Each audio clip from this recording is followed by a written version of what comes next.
Don't miss my brand new GBNEWS show, Gloria Meets. In exclusive interviews, I'll be finding out who our politicians really are and what they really think.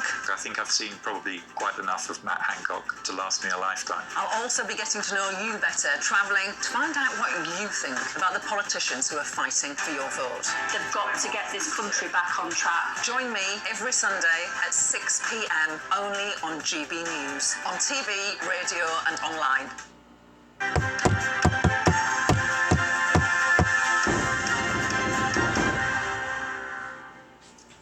Well, welcome back. You're watching and listening to Breakfast with Rosie and Mark. Time to take a look at the day's front pages.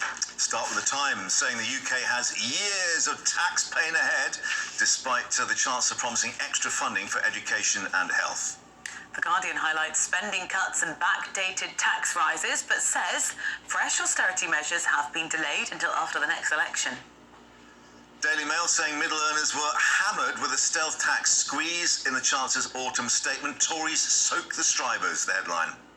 The Eye focuses on the impact of Jeremy Hunt's announcements on households' disposable income, which is going to fall by 7%, they say, over the next 2 years. But the Express goes with the headline victory. It celebrates Mr Hunt's pledge to increase pensions at the same rate of inflation. The triple lock is still on. The Daily Telegraph quotes the chief executive of the Resolution Foundation, who says Jeremy Hunt delivered an autumn statement that combined the rhetoric of George Osborne and the policies of Gordon Brown. On to the Independent, suggesting Britain faces a grim few years ahead as the economy is predicted to shrink by up to 2% by 2024. The Mirror claims the Prime Minister Rishi Sunak and his Chancellor were grinning in the House of Commons as they plunged, quote, millions into economic hell. And finally, The Sun carrying the new tune, well, newish, of a new Christmas-themed version of the football anthem, Three Lions. Football's coming ho, ho, home. Yes, a groan there from the gentleman sat on my right, David Mellor, and Liz Kershaw also joins us in the studio to go through the papers. Liz, let's start with you. We've had an exclusive story today from our home editor, Mark White, talking about a hotel near Sandwich where the hotel owner was offered over £1 million to say, for the next year, could you house asylum seekers? And you've got a place in Kent, so talk us through the front page of The Looker, your local paper. OK, well, thank you, Mark White, because I've been banging on about this for years, since 2015, when I first saw young blokes with balaclavas running through the sand dunes when I opened my curtains at 5 o'clock in the morning. Lucky you. Oh, and I just tweeted that it was really scary and I didn't want that. And I got called a bigot, a racist, a gammon face, all this abuse. But that was when there were 800 people landed in dinghies that year, and now there are so far this year 42,000. Yeah. So I've always said, why don't you talk to the people who live there about the impact it has on their lives? Because reporters never did. So congratulations and well done, Mark, for doing that. And that hotel, I'm definitely going to go and support it. But this paper... This is another hotel inside the paper, The Looker. This paper, this magazine I picked up in my local shop down there when I went to buy some coal. And as I came out with that in my hand, thinking, must read this, I'd like to say good morning to Janet and John. Not from the children's book series. Janet and John were sitting in their car outside another shop. I was shouting, Liz, Liz. And they said they love GBNEWS, so good morning, Janet and John. And also they're so pleased that these issues are being raised on their behalf on this channel. So this paper starts on the front page saying the county cannot afford this anymore. And this is something I've been trying to highlight for years. In talking of the council tax rises in the latest budget, pay £350 premium in Kent for social care, and it goes to looking after people who are arriving and saying they're under 16. And then local children are being sent up north. There's no places now for children of year 7 to 9 age groups in Kent. They have to be sent away. So that's the front page that grabbed my attention. But open up inside and related to Mark's story about the hotel, this is one right on the cliff. This is the Southcliffe Hotel. This is the Southcliffe Hotel, Folkestone. Oh, there we go. This hotel has been commandeered. People have had their weddings cancelled, they've had special occasion events cancelled, the overnight stays cancelled. Booked for 3 months, and then with an option to house 125 migrants for even longer. Yeah, but it is longer because if the paper's done some digging, and the hotel, the council knew nothing about it, they weren't consulted, and the hotel has actually been bought by a foreign conglomerate who are now going to be housing Asian people, are now going to who buy up properties on behalf of the government, according to Companies House, and so this is now being a migrant centre. So this is a good bit of local journalism, a good bit of digging by a local paper. Yeah, and also it highlights the fact that, for instance, just to personalise it for a second, I was going to book a room there in the next couple of weeks, certainly before Christmas, because I've got a friend coming over, and I was going to take them to a seafood restaurant on the harbour there, and then I thought, well, I can't be driving home with a few wines down me, so I'll book a room, and I'm not going to be able to do that now. Hence, I possibly might not be going to the restaurant. And these are the repercussions. The knock-ons. Folkestone was a very Folkestone was a very nice holiday resort in the past. It went into what looked like terminal decline. Then we got the new fast train from, say, Pancras down to Margate and Folkestone and Dover. High-speed train. Yeah, and it's Folkestone's, obviously, evidently on the up. You know, people are doing up these old white Edwardian terraces and the hotels and everything else. There's a massive investment project in new flats on the harbour.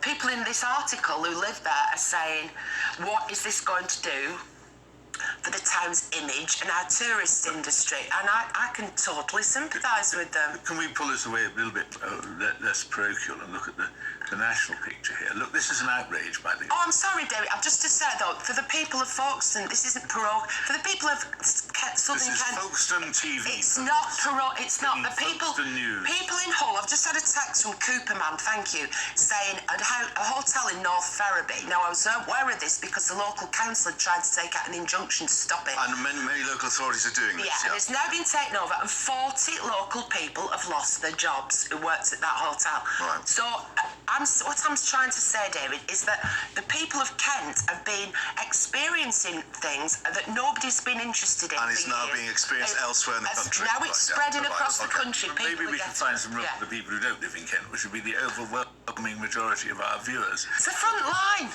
Where this has all gone wrong is that the government made promises that they would deal with illegal immigration, bogus asylum claims, and they haven't done it. When these people arrive on beaches, they are jumping the queues. Most of them have no reason to come to England. They leave a perfectly safe place in France. And what should happen is a way should be found to put them straight back on a boat and send them back where they came from, or put them on a plane and send them where they came from. And this is an endless debate to what the solution might be. But the solution is to have an effective government. Well, we have one of those. Let's talk about the Royal Mail, if we can. We've been hearing about more strikes. Are they effective in serving us and delivering our letters and our parcels? The Royal Mail, as we know, has been ineffective for many years, getting much more expensive, not able to withstand the various other mail delivery services that are more efficient.